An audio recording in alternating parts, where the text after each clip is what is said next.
Hoje é dia de falar do meu filme favorito da Netflix no ano. Glass Onion é muito legal e o Rian Johnson é muito bom.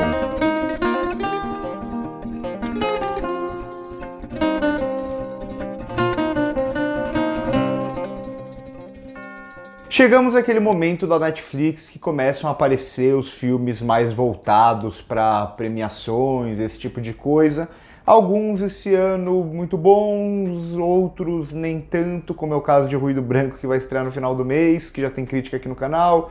Aí começam a aparecer filmes como Pinóquio, como Nada de Novo no Front, e agora Glass Onion. Esse ano a Netflix não tem aquele grande filme para apostar na temporada de premiações, tanto que a aposta no momento é em Glass Onion, que não é um filme tanto com a cara do Oscar, isso pode mudar com as pré-listas, Nada de Novo no Front parece crescer um pouco e tudo mais, mas isso não muda o fato de que Glass Onion é um filme muito legal e um ótimo filme, mais um ótimo filme do Rian Johnson, um diretor que eu gosto muito, acho ele bastante subestimado, até o Star Wars dele, que muitos fãs não gostam, eu adoro, acho um dos melhores.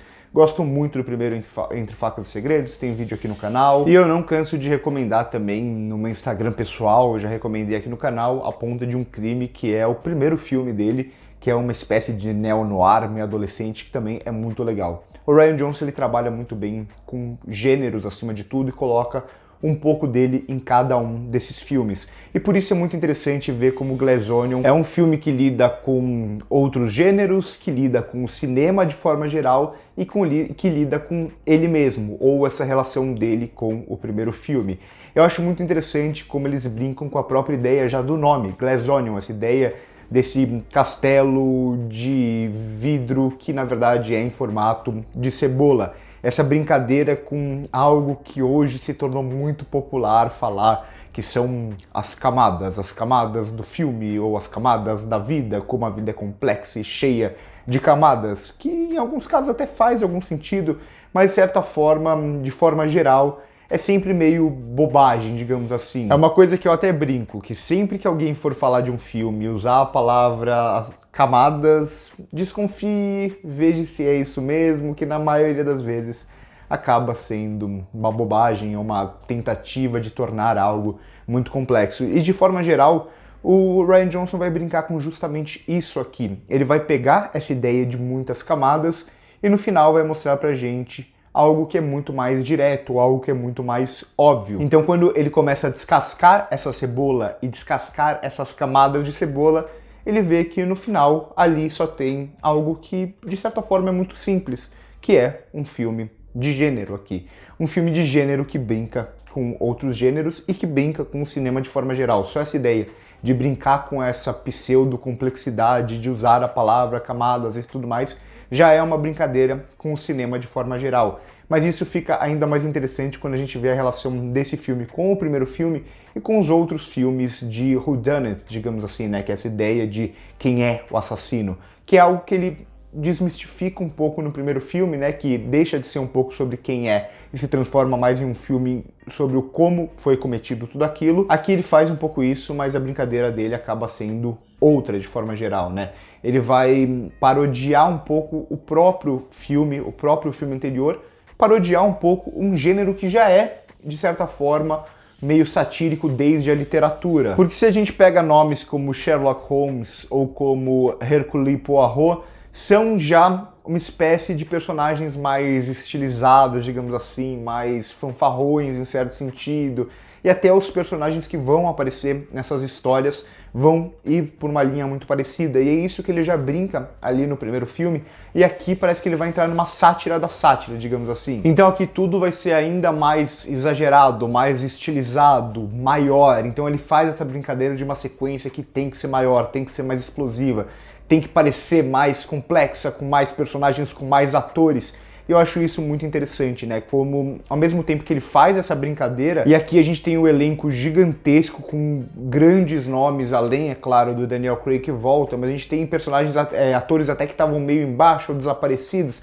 A gente tem Edward Norton, a gente tem Kate Hudson, a gente tem Leslie Odom Jr., Dave Bautista, Catherine Kane, e por aí vai. Então tem muito esse lance de ser um elenco muito estelar, mas que ao mesmo tempo o filme não chama tanto atenção para cada um deles, né? São ótimas atuações aqui justamente por todas elas, de certa forma, servirem a lógica do filme, e talvez a principal delas nesse sentido seja também a Janelle Monáe, que vai interpretar quase que duas personagens dentro de uma só. Então eu gosto de como ele pega esse elenco, brinca com esse elenco, insere ele dentro dessa lógica de um filme que fala sobre gênero e ao mesmo tempo satiriza tudo isso. Aqui a gente vai ter isso de uma forma até um pouco mais escancarada ali no uso da luva, do assassino, que remete muito ao giallo, né? Que muita gente fala do giallo como o precursor dos filmes de slasher, mas o giallo eles eram, acima de tudo, uma espécie de whodunit, né? Quem fez aquilo e descobrir quem era o assassino. Então Glass Onion ele é um filme que nunca esconde que é um filme. Isso fica claro desde o começo, desde os elementos estéticos que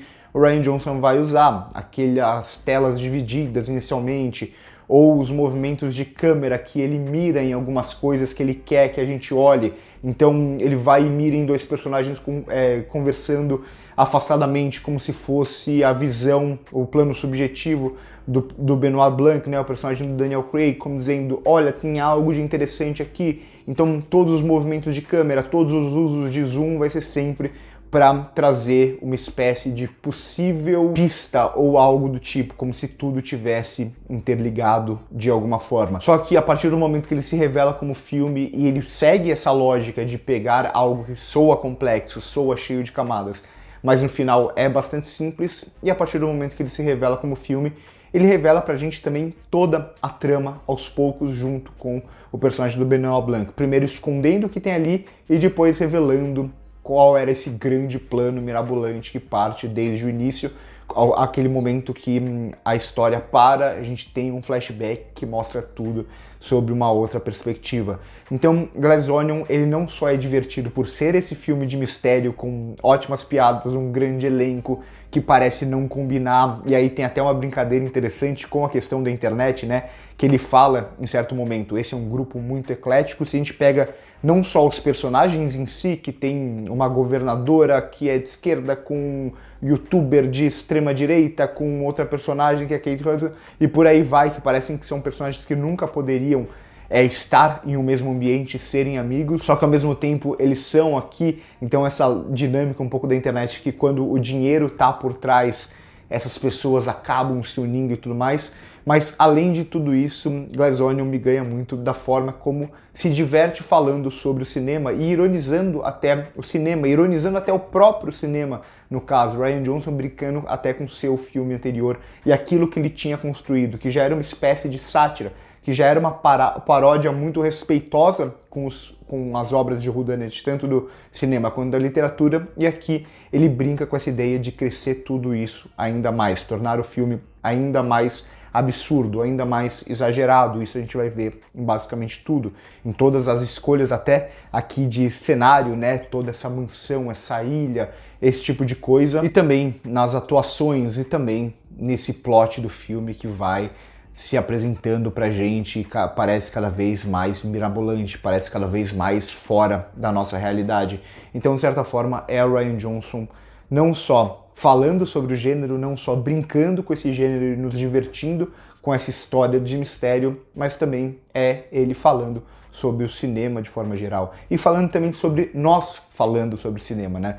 Que tá aí no cerne dessa brincadeira com o Glass Onion, com essas muitas camadas que um filme pode ter, como muita gente diria. Então por hoje é isso, espero que vocês tenham gostado do vídeo e tenham se divertido com o filme também.